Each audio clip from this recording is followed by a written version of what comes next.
From years of anxiety to warrior and mentor, Bradley Robinson created the Anxiety Project to help you end your anxiety naturally.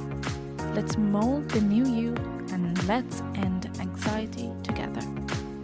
Hello, everyone. Welcome back to the Anxiety Project podcast. This one, episode 247, we're diving into minimalism, why this trend these days is a great influence on our mental and physical health. I mean, there's so much behind this that we need to dive into that makes why minimalism really a pursuit worth pursuing. Now, I feel like today we are more detached from our biological necessities than ever before. Why are influencers like Russell Brand, Wim Hof, Jordan Peterson, Andrew Huberman, even Joe Rogan, and people who go through much suffering but transcended that suffering? It speaks to our current culture because I feel like people are more detached from their biological necessities. We are comforted by an excess amount of foods and games, distractions. There's a marijuana store on each corner of the city. It's unbelievable. We have everything to numb, soothe, and distract us, but at the same time, we are yearning. We are looking for more. I feel like these influencers have a huge following because we no longer feel that the things that we are currently holding on to are working for us. They are not having a long-term effect, but only producing more suffering, a more sense of lack, a more sense of, we feel more insecure and weak and vulnerable the more we pursue and progress towards the ideals society and culture projects onto us through our phones and our apps and our televisions. This is a really big episode because we have to look towards what we act out on a day-to-day basis, but what we say and do and what we worship, because we all are worshiping something, but we might be worshiping the finite, the objective truisms that culture seems to want us to worship. But before we dive more into that, go to the YouTube channel, the Anxiety Project YouTube channel, and I post videos weekly. This week, I just posted a video on pornography recovery, these massive eye-opening truths on pornography that you need to check out. Even if you don't suffer from pornography addiction, look at the video because you might learn something about addiction itself, and it might connect to something that you should stop doing today, but you just can't seem to stop doing. But not only do I post things about pornography, but I post things on all areas of anxiety. So last week, I posted a video on overwhelming thoughts and what to do, the layers that produced these catastrophic or like these negative images that come about by the right hemisphere of the brain that keeps you in that worrisome cycle. And then I also produce videos on problems that anxiety sufferers face on a day-to-day basis. But just scroll through those videos, check them out, because if you type in the Anxiety Project, say negative friends, toxic relationships, or habits, or strategies to lessen anxiety, there's a video on it. So go to the YouTube channel, type that in, and you'll find a video pertaining to the problem situation that you're contending with. Or if I happen to not have that video, leave me a question or comment, and I'll later create one for you guys. This is a recovery community, and we're growing together because we understand that culture is not looking out for our best interests.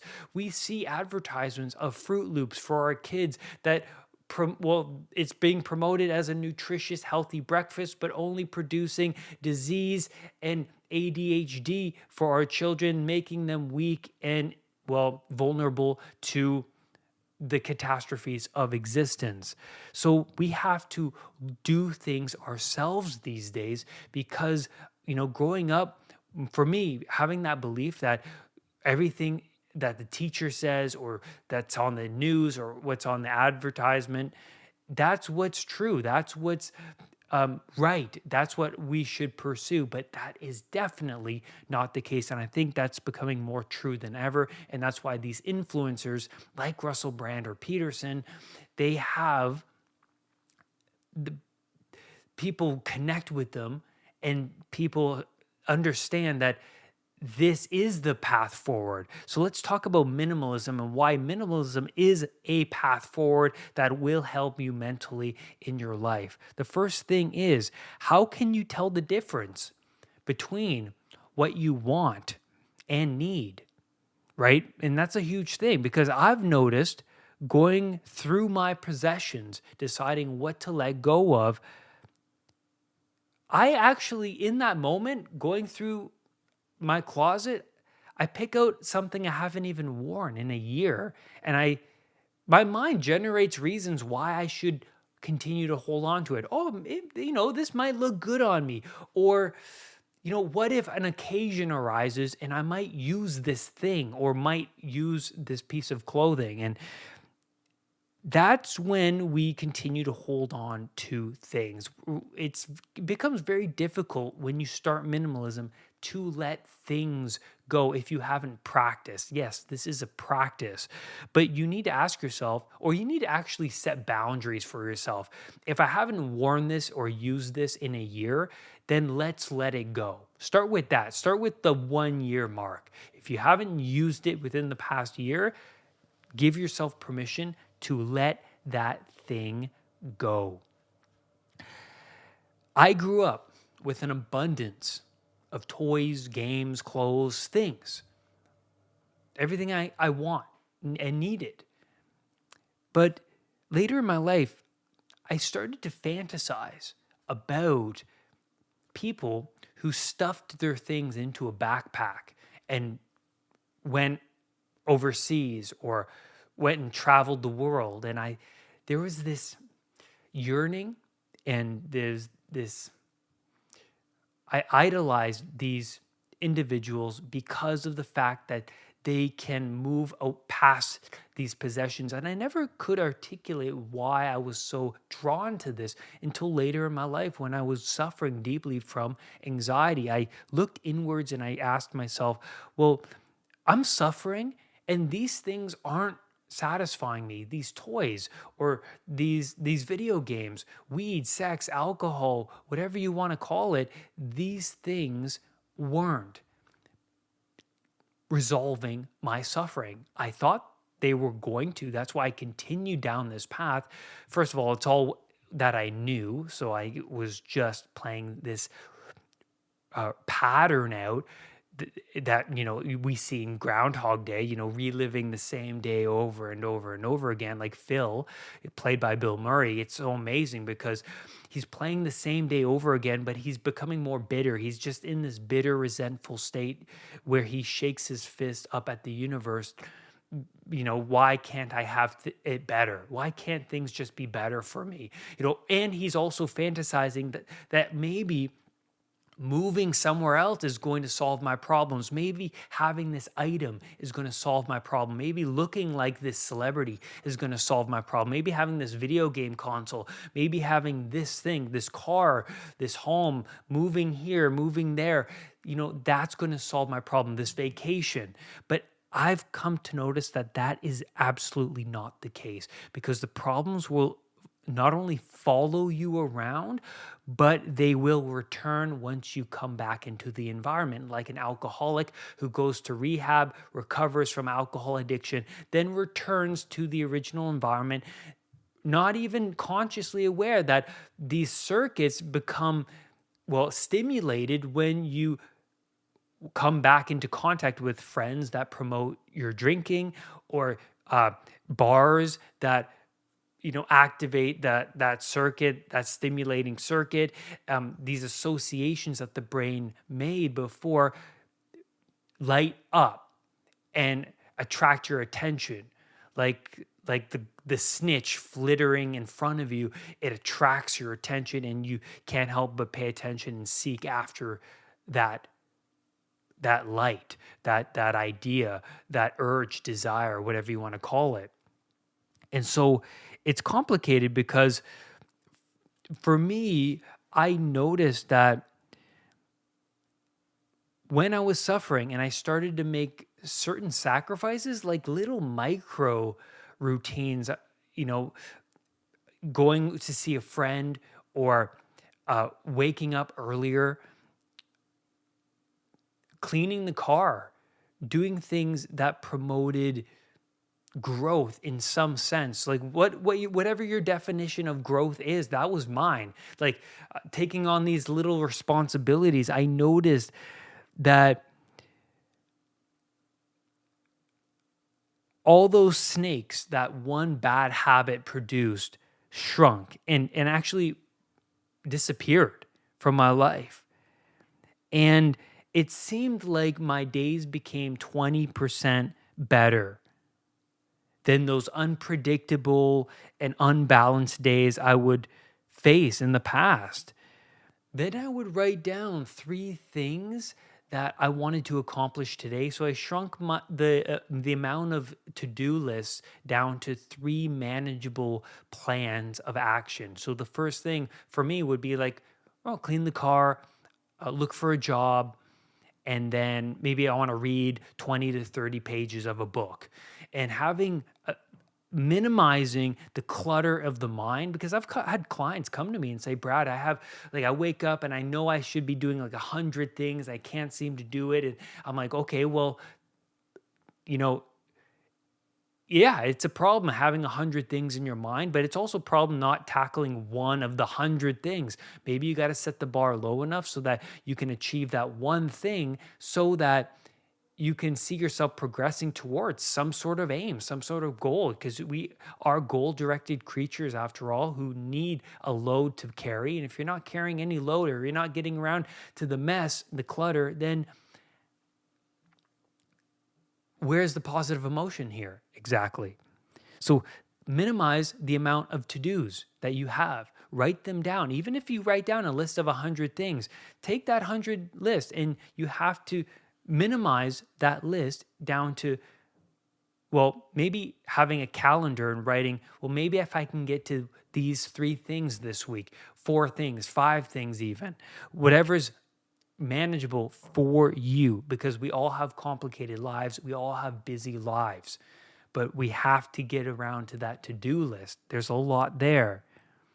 Now, we all repeat the days, like I said before, like Groundhog Day. But imagine, well, in that movie, why I love that movie so much, why it's a masterpiece, in my opinion, is because it depicts how one person can look inwards towards their micro routines that they repeat on a daily basis, and shift them around and sacrifice certain routines, and also add and what happens when you add certain routines? Well, you actually get a feedback from the people around you in the universe, right? The universe is telling you, okay, well, what you're doing when you clean the car, that's actually worthwhile than playing the video game. There's a different feeling associated with that.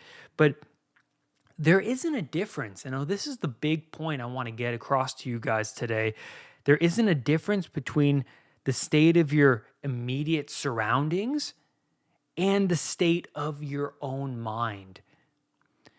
And then when you don't attend to the garden, it grows. Weeds, bugs, and rodents inhabit the garden. It grows to extreme lengths. And when you revisit the garden, you go, oh my God, there's too much here. It's like someone's lawn when they don't take care of it. You know what I'm talking about. You see those people where it's like you want them to maintain their lawn, but even you say to yourself, well, how does that person even begin to maintain that now when it's just manifested with weeds and it's overgrown? It's like you need to rip that whole lawn out and put a new lawn in, for God's sakes. So yeah, that happens in our own minds and our own lives. Things get too much to the point where the dragon is massive, and how are you even going to approach that now? It's too overwhelming, and so a lot of people don't even approach it at this point, but you can if you set the bar low enough. That's massive. But the point of that metaphor is that you have to maintain the garden. You have to regularly upkeep that garden in order for it to maintain a certain state or a certain standard. And that's the Red Queen in Alice in Wonderland. The Red Queen says, in my kingdom, you have to run as fast as you can just to stay in the same place. And for a long time, I didn't really understand what that meant until I got my own place. And then I realized the house needs constant upkeep every single day. And if I don't maintain a constant standard today, tomorrow it's going to be so much worse.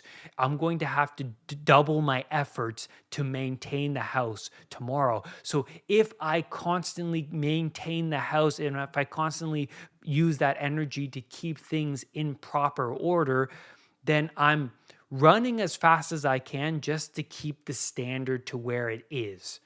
And that's what that means. You have to run as fast as you can. You have to, it's like Russell Brand says, he has to meditate and exercise and fast and do breath work in the morning just to feel normal. And I understood what that meant. Yes, I'm like, yeah, just to feel calm, relaxed, centered, you have to work hard on yourself to get there. So a messy room can produce much negative emotion because what you perceive is a room full of obstacles, a bunch of things that need attending to. And that's going to produce that negative emotion, right? So over time, you ignore one thing and that thing accumulates into many more things. Because here's the thing. Like cutting off a serpent's head, 5 more grow. That's the reality of life, right? You give your brain permission to not attend to something, that's fine. But you do that 5 more times, it becomes a practice. And not only that, you have 6 things now that have not been attended to that will eventually need your attention. And it will call out for you, hey, Brad, you gotta attend to this. And so when you go to your sock drawer, and you should have organized it throughout the week or when you did the laundry, but you don't. And there's a bunch of stuff in there. Maybe there's coins, buttons, old belts in there, pens, whatever it is, right? You go in the sock drawer, now you're digging through all this stuff. And it's harder to find something simple now as a pair of socks because how unorganized it is. And now you have to use up a lot of mental energy and time to find what you need. And the level of your frustration is in proportion to the amount of time and energy it takes to find what you're seeking. And that is huge. Think about that for a while. So anxiety sufferers who come to me for help, for coaching, they say, well, Brad, I haven't attended to so many things in my life. Like everything just got beyond me to the point where I need help. I need a structure. I need some guidance, and I need, what's the word? I need accountability to help get things in track, because I've entertained the circuit of the easy road. I've entertained that circuit of, well, ignoring that because it's too difficult. And once you do that long enough, you become weak to the point where, well, you think of yourself as incompetent and not somebody who can manage problems. And that's a problem. But anyways, minimalism not only means a reduction in material possessions, but also where you are putting your time and energy daily. So your micro routines. So it's not just about materialistic goods, but your routines as well. So, and there's a great quote from Russell Brand. He says, if you don't worship an ideal, then you will worship the finite. And what does that mean? If you don't worship a higher deity, something transcendent, you will worship low-hanging fruits. Who are you trying to be? Are you feeling a lack because you don't look like that celebrity or that, actor or whoever it is, singer, and you don't own what they own? Is it not culture's aims to facilitate this lacking in order to keep you consumed, wanting more things? Why wouldn't it be their aim?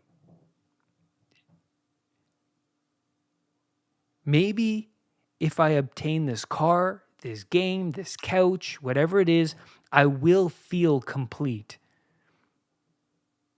Who are you if you are not your clothes, your furniture, your car, or job? As the famous Tyler Durden dictum from Fight Club goes, right? That's why I love that movie. I kind of, it resonated with me when I watched it when I was young. He said, "You're not your car. You're not your khakis." It's like, who are you? And when I was watching it, I'm like, I don't know. I thought that's what made up my identity. Could it be that the more we cling to, the more we detach from the transcendence, from God, from peace, from the unknown? Letting go means falling into the hands of God, opening up the doors of your narrow perceptions away from the finite to potential. Could sitting on a park bench near the ocean be more fulfilling than level 7 of a video game or the newest Netflix series? No, but seriously, just what's the ripple effect of these things? Because taking on the challenges of tidying up your space, making it more organized and clean, that has a longer shelf life than a video game. Because these things only are designed to keep you coming back to it, right? And yes, that's the same with cleaning up a room. You want to come back to the cleaning of the room, but it's going to have a more positive effect and long-term effect on your mental health. This goal-directed behavior of cleaning and organizing, pursuing something meaningful, this produces positive emotion. culture makes it seem like a new jacket or a video game is the goal you need to seek out to obtain that positive emotion. But at the end of the road, there is no lasting gratification, only a loss in money, a loss in time, a loss in energy, in the fact that you spent so much time binging a show, you neglected 5 or 10 other meaningful tasks around you that could have been dealt with. And we see this in Groundhog Day when Phil starts to take on this monumental responsibility on a daily basis, and he continues to pursue that because at the first half of the movie, or the first 2/3 of the movie, Phil is engaging in hedonistic pursuits, these habits that only fulfill these desires: sex, fame, attention, money. All of these things he was clinging to, but then all of a sudden we see him transform into a different character based on the outcomes these things were producing. They weren't solving his suffering, but only facilitating it and causing more drama and more pain in his life. But he found that when he attended to other people and when he engaged in acts of service, when he takes care of himself through discipline, he finds meaning that way. So you have to sacrifice something and you have to prioritize other things in order to, how good of a life do you want to live, really? The future you has to take on the burden you neglect. Think about that. So you're binging a show. Then after the show, what happens? The mind goes, oh my God, I got to attend to all of these things. Make minimalism manageable. Start with one drawer, one cupboard, and with one item. Clean that one small section. And that will produce enough positive emotion and energy to go and tackle the next section. But you have to start somewhere. I can't force you to do that. That's up to you. Have a calendar. Mark the goals so you can see yourself progressing somewhere. Share your completed goals with someone. In your night journal, write the big 3 things you are pleased about doing today. Lastly, the more you separate yourself from culture and make significant sacrifices, the closer you become to unity, to peace, to freedom, and to God. What does it mean? Less is more.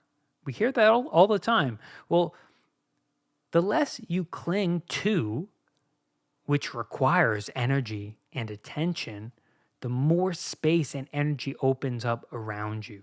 That narrow perspective you had over what you clung to opens up to potential, what's possible out in the world, that you're capable of much more. And lastly, I want to end this episode with a powerful quote. The consumption society has made us feel that happiness lies in having things and has failed to teach us the happiness of not having things. And that's by Elise Boulding. And that's where I'm going to leave you on this podcast episode. Thank you, everyone, for being a supporter of the show. You can be a supporter just by reviewing this show on Spotify, on iTunes. It'll help move the show out to other people who are suffering. And please share the show, share it on your Facebook, share it on your Instagram, wherever you share things. And lastly, rise above anxiety. I'll see you next time. Brad's powerful anxiety recovery program is now available at unpluganxiety.com. The Anxiety Project program is downloadable and puts the power of anxiety recovery in your own hands. Visit unpluganxiety.com for more details. Recovery starts now.